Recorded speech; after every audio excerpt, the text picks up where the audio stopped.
I was stationed on a rock 90 miles from land, monitoring 40,000 nesting seabirds. It was July, calm, quiet. One night I woke up to complete silence. Every adult bird was gone, eggs still warm in the burrows, chicks still on the ledges. I was the only human there with 4 weeks left on my contract and no boat. That was the first time I heard the silence, but it wasn't the last. Her name is Emma. She was stationed alone on a remote research island, monitoring a colony of 40,000 seabirds. Her work was routine: count eggs, track chicks, log data. Then on a windless July night, every adult bird vanished. They left behind warm eggs, hungry chicks, and a question no field guide could answer. The only clue was 11 seconds of total silence on her audio array. And she was about to discover that the same silence had been recorded twice before, on that exact island, exactly 25 years apart. The island didn't have a name on any public map. The university called it Station Sable, a volcanic plug of basalt and guano 90 miles off the continental shelf. It was a quarter-mile long, shaped like a cracked tooth, and in summer it hosted one of the largest mer colonies in the North Atlantic, 40,000 breeding pairs packed onto ledges so dense the cliff face looked like it was breathing. Emma had applied for the posting because it was the most isolated field station in the program. A single hut powered by solar panels and a backup generator. Rations delivered once. No satellite phone for personal use, only a scheduled data uplink every 3 days. The contract was 5 months, April through August, covering the full breeding season. By late June, the chicks had hatched and the colony was a wall of noise 24 hours a day, parents calling, chicks responding, guillemots and kittiwakes layered into the same rock tiers. You couldn't hear your own thoughts. The audio array captured it all, a constant roar that pegged the meters near clipping. That was the point. The study tracked vocalizations across the season to map how chick provisioning calls changed with sea surface temperature. Emma's predecessor had installed the array 3 seasons earlier. It ran continuously, writing to a drive she swapped every 48 hours. On the evening of July 7th, she made the swap at dusk, nothing unusual. The colony sounded like a factory floor. She noted the wind speed in her log and closed the hut door. At 2:47 in the morning, the audio array recorded something that should not exist. 11 seconds of absolute silence. Then a single, synchronized rush of wing beats. Then nothing. Emma slept through it. When she checked the spectrogram the next morning, the visual was so unnatural she thought the rig had failed. A full-spectrum dropout across all 12 channels. No wind, no surf, no birds. On an island with 40,000 nesting animals, the ambient noise floor never dips below 30 decibels. This went to 0. Then the wing beats, a broadband spike lasting less than 2 seconds, and then the same 0. The recording continued blank for 8 hours before she woke up and walked outside. She didn't need the data to tell her something was wrong. The hut door opened onto the main observation path and she could see the ledges from the threshold. They were empty. Not thinned, not shifted, empty. Eggs still cupped in the scraped nests, some cracked from the sudden cold, others intact. Chicks still huddled in their down, mouths open, waiting for parents that were never coming back. The sky was clear. The sea was flat. And 40,000 adult mers had left at the exact same instant in the middle of the night, a behavior no ornithologist had ever documented. She did what her training told her to do. She documented, photographed every ledge, counted abandoned eggs, took chick weights until the battery in her scale died. Then she sat in the hut and listened to the audio file on headphones. The colony noise. Then a sudden, total cut, like a hand clamped over a microphone. 11 seconds. She counted them. The wing beats. Then that profound, unnatural silence that continued until she hit fast forward and heard her own footsteps crunching across the gravel path toward the colony. There are psychological evaluations before you take a solo island posting. They focus on resilience, emotional stability, the ability to sit with uncertainty. None of them prepare you for the moment you become the only living mammal on a rock that was screaming with life hours earlier. Emma had 4 weeks until the supply boat returned. Her scheduled data uplink wasn't for another 2 days. She spent the first night awake, checking the window every 20 minutes as if the birds might suddenly reappear the way they'd left. They didn't. The chicks began to die from exposure and hunger. She logged each one. The second night she forced herself to check the previous season's logs stored on the hut's external drive. Standard practice was to leave your daily logs accessible for continuity. The folder structure was by year. She opened the earliest file, 1974. The researcher was a man named Harold Vance. His log entries were sparse, mostly count data and weather. But on July 9th he typed a single paragraph. Quote, complete abandonment of colony overnight. All adults gone. Audio captured 11 seconds of silence prior to departure. No explanation. Informed department by radio. Requested early extraction. Denied. End quote. Denied underlined twice. Emma stared at the screen. Then she scrolled to 1999. The researcher was a man named Paul Renton. His logs were more detailed. On July 11th, he described the exact same event. Silent recording, simultaneous departure, abandoned eggs and chicks. And then buried in a subfolder titled Personal Notes, Emma found a file timestamped October 15th. 3 months after the breeding season ended, Paul had apparently wintered over, something almost never done on that island. The final entry in the personal notes was one sentence. It said, "The silence is back and I don't think it's just an absence of sound." Paul's body was found inside the hut the following spring during the pre-season supply check. The official report listed exposure. The door to the hut had been left open. The temperature that winter dropped to 20 below. But Emma noticed something in the report that no one at the university had ever mentioned. The audio drive from Paul's station had been recovered. The last file on it was a recording from the night he died. She opened it. The spectrogram showed exactly what she expected. 11 seconds of zero, then wing beats, then nothing at all. The file ran for 4 hours. For the first 30 seconds it was just wind and the creak of the hut. Then the silence hit. 11 seconds of absolute nothing on every channel. The wing beats followed that same brief synchronized burst, and then a long dead quiet that lasted until the file cut off. Emma sat back from the laptop. Her hands were shaking, but not from cold. Harold Vance in 1974. Paul Renton in 1999. And now her in 2024. The events were 25 years apart, all in July, all preceded by that identical 11-second void. It didn't fit any explanation she had. It wasn't weather. It wasn't disease. It wasn't a predator. It was a pattern, a schedule. And Paul had seen it twice, because Paul had stayed after the birds left and the silence had come back for him. She forced herself to read his personal notes again, line by line, looking for anything she'd missed. Most entries were mundane, daily counts, weather, repairs. But after the abandonment, his tone shifted. He wrote about a recurring dream, standing on the cliff edge while something beneath the water spoke his name. He wrote that he'd started hearing the silence while awake, not just on the recording, but in the air around him. He said it was like the sound of a held breath before a scream. And then the final entry, October 15th. The words she'd already read, but now they dug deeper. The silence is back and I don't think it's just an absence of sound. Emma looked at the date on Paul's last log. He died sometime in October, but his body wasn't found until the spring check. That meant he'd been alone with whatever it was for at least 2 months after that entry. She had 4 weeks, and the silence had already come once. The question wasn't whether it would return. It was what it wanted when it did. She didn't sleep that night. Instead, she went through every scrap of paper in the hut's storage locker, hoping for something that Harold or Paul might have left behind that wasn't on the drives. Tucked behind a panel under the bunk, she found a small metal box. Inside were 3 objects: a silver locket with a woman's photograph, a folded piece of waterproof paper, and a pocket audio recorder with drained batteries. The paper was a letter.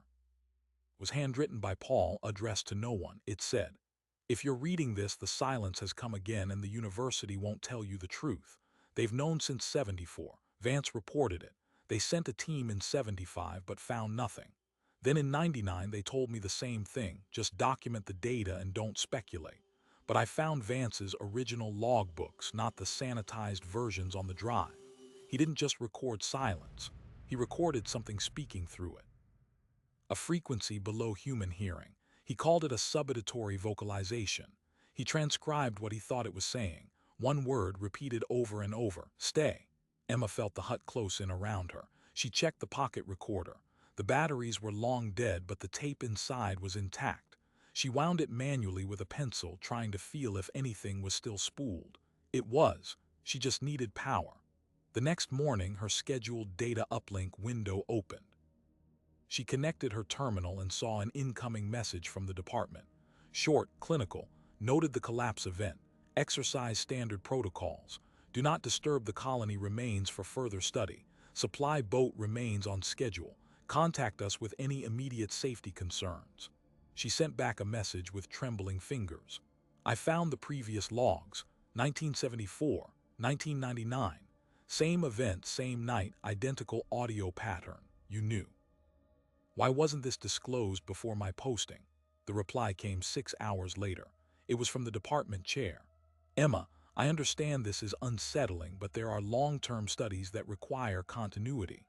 The island's full history is classified to avoid biasing observers. Please trust the process.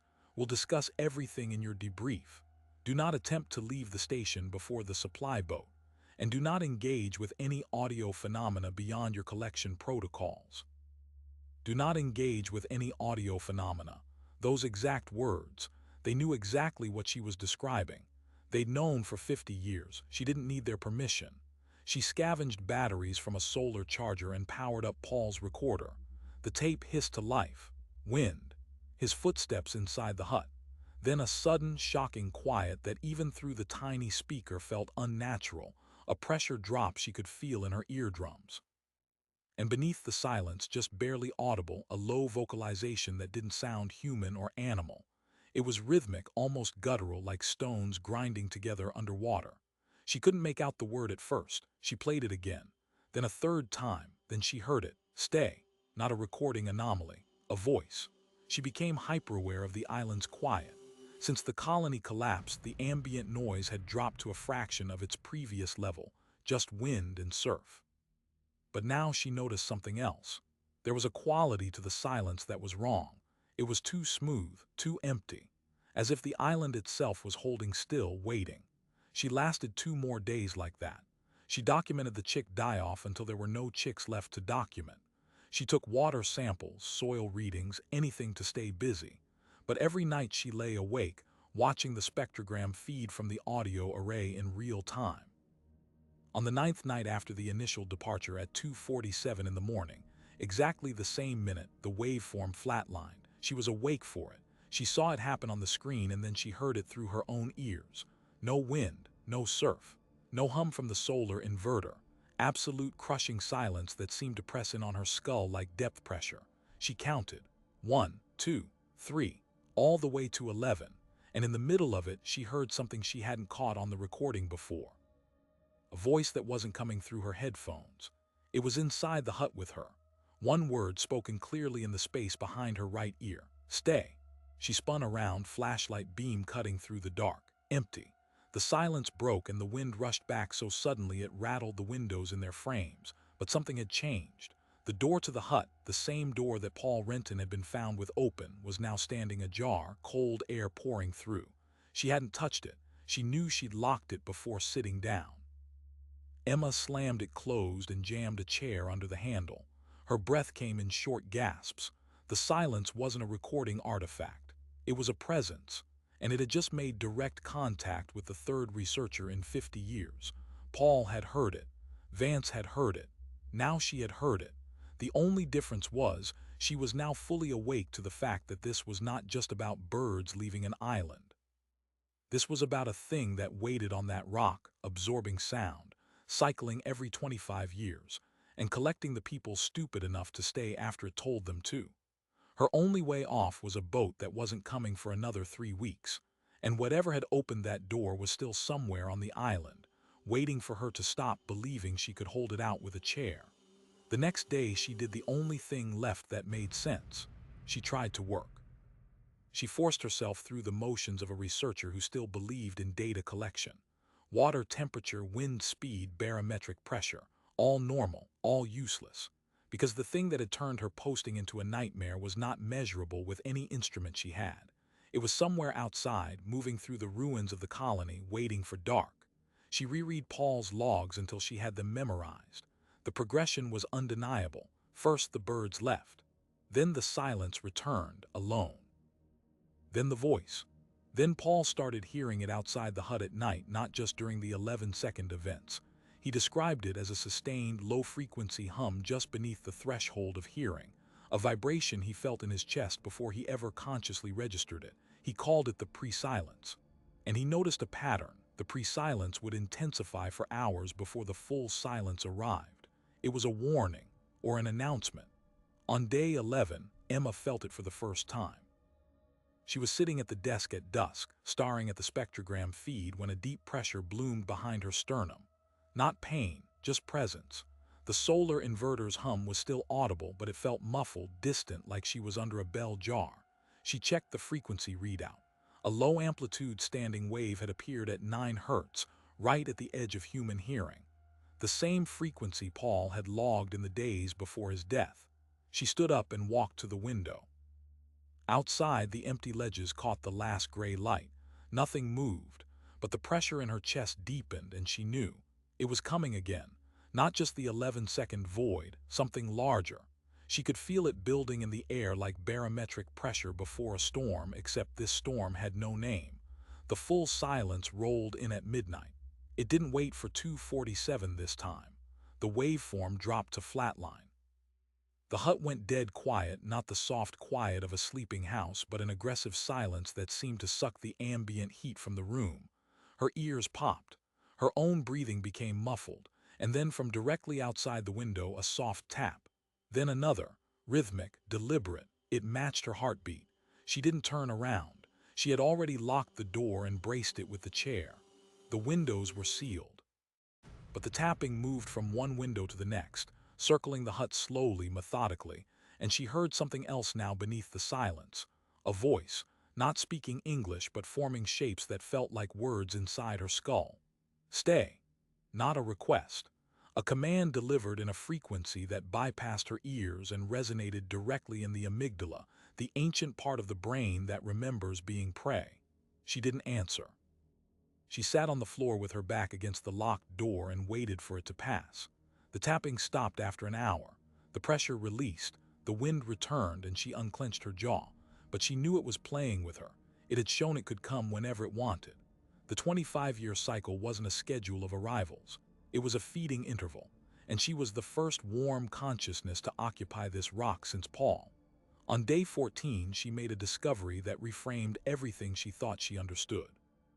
She was searching the hut's storage locker again, hopping for anything useful, flare gun, emergency beacon, anything her predecessors might have hidden. Behind the hot water tank, she found a locked metal case with no markings. She pried it open with a crowbar from the generator shed. Inside was a collection of documents organized by year, not field notes, internal communications, memos between the department chair and an unnamed funding entity, dating back to the late 1960s. The earliest letter was a proposal. Establishment of continuous observation site at location Sable for the study of infrasonic biological phenomena. The study was never about Seabird vocalizations. The colony was a cover. The real subject was the silence itself, an entity the documents referred to only as resident frequency. She read the memos with numb hands. In 1974, Harold Vance was explicitly instructed to remain on station after the abandonment occurred. The denial of his extraction request was not callous bureaucracy. It was intentional. They needed a human observer to document the psychological and physiological effects of prolonged exposure. They wanted to know how long a mind could withstand contact before it broke. Vance lasted until August, when a supply boat returned. He resigned immediately after debrief and never published again. Then came Paul. He was recruited to go back to Sable in 1999, not as a biologist, but as a psychological test subject. He was told the island had a history of auditory anomalies, and that documenting their effects could advance understanding of sensory isolation. He agreed, not knowing that the baseline data on the resident frequency had already shown it was predatory. that it used infrasound to induce fear, compliance, and ultimately, paralysis of will. Paul's death was not an accident. The exposure report was a lie. The memos made it clear they expected him to die. They wanted a full longitudinal case study on terminal exposure. His body was recovered in spring, as planned, and the data from his final months was extracted and filed under Observation Series B completed. Emma's stomach turned. She was not a field biologist on a research contract. She was the next data point in a 50-year experiment. Her application had been selected because she met specific psychological criteria: high tolerance for isolation, low social support, no dependence, people who could vanish into a study without causing institutional friction. The department's message from earlier, "Do not engage with any audio phenomena," was not a warning. It was excitement. They knew the resident frequency had made contact, and they wanted her to stay in the exposure zone for as long as possible. They were recording everything through her automated data uplinks, her vital signs, her keystroke patterns, her sleep cycles. The hut was a laboratory, and she was the animal. She shut the metal case and sat in the dark, processing the weight of it. She was not alone on the island because something had trapped her here. She was alone on the island because the institution that sent her wanted to see what would happen if she couldn't leave. And the resident frequency was not a passive anomaly. It was hunting her. On day 18, the pre-silence became constant. The 9 hertz standing wave never fully dropped. It hummed beneath the wind and surf like a second heartbeat. She began having the dreams Paul described, standing on the cliff edge while something vast and formless moved in the black water below, calling to her in a language made of pressure and longing. She woke gasping, her hands curled around the door handle with no memory of getting out of bed. She tied herself to the bunk frame with a length of nylon rope for 2 nights. On the 3rd night, she woke to find the rope untied and neatly coiled on the floor beside her, as if whatever had done it wanted her to know it could. The voice became more defined. It stopped sounding like stone grinding against stone and started sounding like her own voice, speaking from a distance. It called her name. It told her to open the door and walk to the cliff. It promised the silence would stop if she did. It was lying. She knew it was lying, but knowing a lie doesn't stop the part of the brain that wants the pain to end.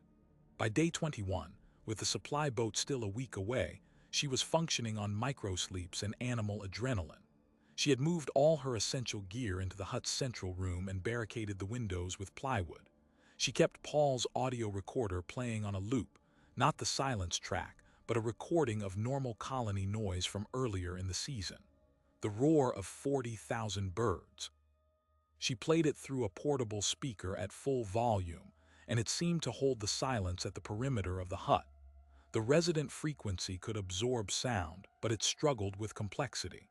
The chaos of the colony confused it, bought her hours of relief at a time. She was using the dead birds as a shield against the thing that had killed them, but the recordings were on a finite battery, and the entity was learning. On the night of day 22, the speaker crackled, the bird sounds warbled, and then all at once the audio inverted.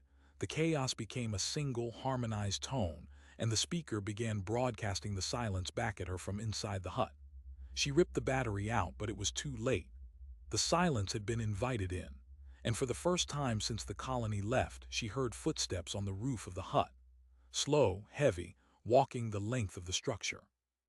She looked up at the ceiling and saw the wood bowing inward, plank by plank, as whatever was above her pressed down to listen. She didn't sleep again after that. And somewhere in the final hours of that same night, the radio crackled with an unexpected transmission. The supply boat, calling 36 hours early. The captain's voice was clipped and strange, like he was reading from a script. He told her the weather window had shifted and they were coming in at dawn.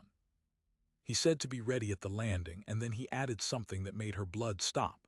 "Don't bring any of the audio with you, Emma. They know about the silence, and they don't want it leaving this rock." Emma stared at the radio handset as if it had grown teeth. The captain's voice was gone, swallowed by static, but the words hung in the cold air of the hut. "Don't bring any of the audio. They know about the silence. They don't want it leaving this rock." She had spent 3 weeks believing the university was running a covert experiment on her. Now she understood that the experiment had a cleanup crew and they were 36 hours early. She had to decide what to take and what to leave. The documents in the metal case, internal memos, the resident frequency proposal, the psychological profile on Paul Renton, those were paper. No audio. They were safe. But Paul's pocket recorder, the one with the 11-second silence and the voice, was the only hard evidence she had that the entity was real. Without it, the memos were just words. With it, she could prove the university had knowingly sent people to die. The captain had told her not to bring any audio. She was going to bring it anyway. She spent the remaining hours before dawn copying everything onto a micro SD card the size of her thumbnail, one she used for camera backups. She sealed the card inside a waterproof pill container and tucked it into the lining of her jacket. The recorder itself she rewound and placed back in the metal box, exactly as she'd found it. If they searched her, they'd find nothing but a traumatized field researcher with bad memories. If they didn't, she'd walk off that boat with a weapon. The pre-silence intensified as the sky began to lighten. The 9 hertz pressure had been a constant hum for days, but now it sharpened, focused like a spotlight sweeping the island. She could feel it tracking her movements through the hut. It knew she was leaving. It didn't want her to go. She packed light, one duffel, her logbooks, the metal case wrapped in a sweater. She left behind everything else, her clothes, her field guides, the solar charger, the speaker that had played Dead Bird song until the silence inverted it. None of it mattered. She wasn't coming back. She wasn't even sure she was getting out. At first light, she unbarricaded the door and stepped outside. The island was gray and still. The empty colony ledges rose like abandoned bleachers. A few thousand chick carcasses lay scattered across the rocks, picked clean by gulls that had vanished days ago. She walked the gravel path toward the landing, a small jetty of black stone at the island's lowest point. Every step felt heavy, like wading through water. The pressure in her chest was bending now, distorting the light, making the path ahead seem to stretch and contract. Then 20 yards from the jetty, the silence hit, not the 11-second void, a full collapse. The wind stopped. The surf went mute. Her own footsteps became soundless, her breath a hollow nothing. She could feel her heart beating but couldn't hear it. The pressure was so complete that her vision tunneled, the edges going dark. And the voice came again, not outside her now, but inside, woven directly into the architecture of her thoughts. Stay. It wasn't a word this time, it was a neurological command. Her legs locked, her hand open, dropping the duffel. Somewhere behind the voice, a deeper layer of sound moved, a grinding, ancient frequency that promised an end to fear if she would just turn around, walk back to the hut, and open the door wide like Paul had done. She didn't turn around. She had trained for this without knowing it. Every night she had tied herself to the bunk. Every hour she had played colony noise to hold the silence at bay. Every second she had spent staring at spectrograms had taught her something vital. The resident frequency couldn't control a mind that refused to listen. It could manipulate sound, pressure, and fear, but it couldn't override a conscious decision. Paul had opened the door himself. Maybe not willingly. Maybe after months of exposure he had been hollowed out until there was nothing left but the silence's own voice speaking through his hands, but the act was still his. She had to believe that, because if it wasn't, she was already dead. She forced her right foot forward, then her left. The pressure screamed against her eardrums, a subsonic roar that she felt in her teeth. The voice fragmented into overlapping whispers, all of them her own, pleading, threatening, bargaining. She walked anyway. The jetty drew closer. 10 yards, 5. Then her boot hit the wet stone of the landing and she heard something she hadn't heard in 3 weeks, the lap of water against rock. Real sound. The silence was receding, chased back by the physics of moving water and open sky. The entity couldn't hold the entirety of the ocean silent. It was a localized predator, and she had reached the edge of its range. The supply boat appeared through the morning fog. A squat trawler with a rust-streaked hull and a single deckhand visible at the bow. It pulled alongside the jetty, and the captain, a man in his 60s with a face like cracked leather, extended a hand. His grip was dry and impersonal. He didn't look at her eyes, he looked at her duffel. "I told you no audio," he said. "There's no audio," she replied, and her voice sounded normal now, human and tired. just clothes and field notes.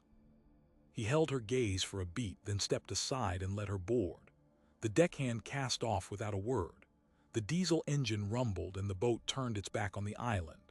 Emma stood at the stern, watching the black rock shrink into the gray Atlantic. For a long moment, nothing happened. Then, just as the island was about to disappear into the fog, she saw it. A darkness, too dense to be cloud, rising from the highest ledge, the same ledge where the Mers had nested. It held its shape for 2 seconds, then collapsed inward, folding itself back into the rock. The university debriefed her in a windowless room in the basement of the biology building. The department chair, a woman named Dr. Sorensen, sat across the table with a folder and a voice recorder of her own. She asked Emma to describe the events on the island in detail. Emma did, omitting the part about Paul's pocket recorder and the microSD card sewn into her jacket. When she finished, Sorensen closed the folder and said, "We'll need you to sign a non-disclosure agreement. The work on Sable is classified under a joint research initiative with the Department of Defense. You're not to publish, present, or discuss any of your findings. Doing so would constitute a breach of national security." Emma signed. She had no plans to honor the signature, but she needed to leave that room without raising suspicion. They gave her a severance check and a letter of recommendation that made no mention of Sable. They told her to forget what she'd seen. Then they let her go. She didn't forget. She went home to a small apartment in a city she'd never name, and she spent the next year digging. The memos from the metal case had given her enough to follow the money. The funding entity behind the Sable station was a private foundation called the Pelagian Institute, which had been backing remote field stations since the 1960s on islands in the Atlantic, the Pacific, and the Southern Ocean. Each station studied seabird colonies. Each station had a history of unexplained colony collapses. And at least 7 of the researchers who had staffed those stations over the decades had died in circumstances that the official reports classified as exposure, suicide, or missing persons. 7 deaths spaced roughly 25 years apart across different islands. The pattern wasn't confined to Sable. It was global. She compiled a dossier. She wrote a paper. She submitted it to 3 journals. All 3 rejected it within days, citing vague editorial concerns. The 4th journal never replied. But 2 weeks after she sent the submission, she received an email from an encrypted address. The body of the email was empty except for a single audio file. She didn't open it. She knew what it was. The silence had followed her home. At first it was subtle, a drop in ambient noise in her apartment at odd hours, a feeling of pressure behind her eyes when she tried to sleep. Then it became explicit. She'd wake at 2:47 in the morning to find her bedroom silent as a vacuum chamber, the street noise and the hum of the refrigerator erased.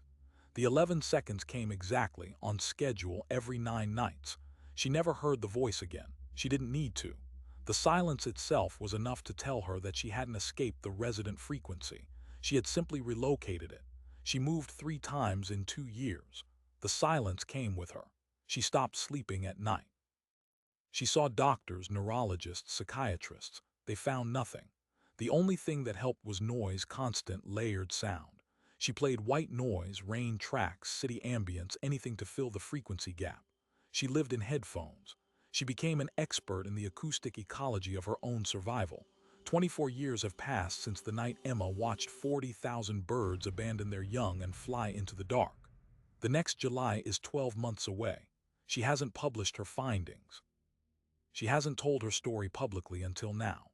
The university's injunction is still technically in effect, but the statute of limitations on classified research has its limits, and the Pelagian Institute was quietly dissolved 5 years ago after a whistleblower in their accounting department leaked a spreadsheet of human exposure liabilities to a Senate subcommittee. Nothing came of it publicly, but the funding dried up and the stations went dark. Emma is still alive. That's more than can be said for Harold Vance, who died of a stroke at 51, or Paul Renton, who froze with his door open, or the 7 others whose names she found in the memos but never spoke aloud. She is alive because she ran, because she refused the silence, because she understood that the entity could only claim someone who stopped fighting.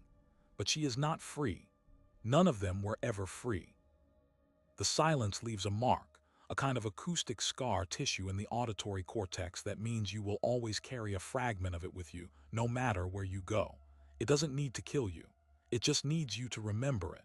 And if you've listened to this story all the way to the end, you've already heard the sound it makes. You just haven't noticed it yet. There are 11 seconds of silence embedded in this recording, hidden between the words. If you play it back carefully, you'll find them. And when you do, don't say I didn't warn you. Stay. Emma's story is not the only one. It is not even the worst one. It is simply the one we were allowed to hear because she survived long enough to tell it, and because the institution that tried to bury her findings finally ran out of money and legal cover. But the silence she documented does not need funding. It does not need permission. It does not need researchers. It has existed on that island for at least 50 years, possibly much longer, and the 25-year cycle she uncovered suggests it will return next July, on schedule, whether anyone is there to witness it or not. And that is the part of this story that should keep you awake. Not the birds, not the Institute, not even Paul Renton's body found with the door open in 20 below cold. It is the fact that the silence was never contained to Station Sable. Emma found 7 other researchers across 5 other islands who died under nearly identical circumstances, all linked to the same funding entity, all stationed on remote rocks where seabird colonies collapsed overnight, and something in the quiet reached out to claim the person left behind. The Pelagian Institute spent decades seeding these stations across the world's oceans, placing vulnerable people in the path of a phenomenon they understood only well enough to know it was lethal. And then they watched. They recorded. They filed the results under observation series. They never intervened. They never warned. The Institute is gone now, but the stations are still out there. The islands are still there. And the silence does not need an observer to be real. It predates the first field notes. It predates the ice. Emma believes it is a kind of acoustic predator, something that evolved to hunt in frequencies below human hearing, using infrasound to paralyze prey before closing in. She has no proof of that beyond her own experience, but she knows what she felt. She knows what she heard. And she knows that the voice that spoke her name on that rock is still speaking to her, even now, 24 years later, in the quiet moments when the white noise stops and the pressure drops and she feels the familiar 9 hertz hum in the space behind her eyes. You may not believe any of this. That is your right. But before you dismiss it, I want you to do one thing. Sit in a quiet room. Turn off the fan, the music, the television. Listen to the silence around you. Count to 11. And ask yourself, is this just the absence of sound, or is something listening back? If you feel a pressure in your chest, a hollowing of the air, a sense that the room is holding its breath, you will know that the silence on Station Sable was never just a recording. It is a frequency, and you have just tuned into it. If you want to hear more stories from the edges of what we understand, stories that don't make it into the journals or the news cycles, then subscribe to this channel and press the bell. The next one is already waiting. Until then, stay aware of the quiet. It is never as empty as it seems.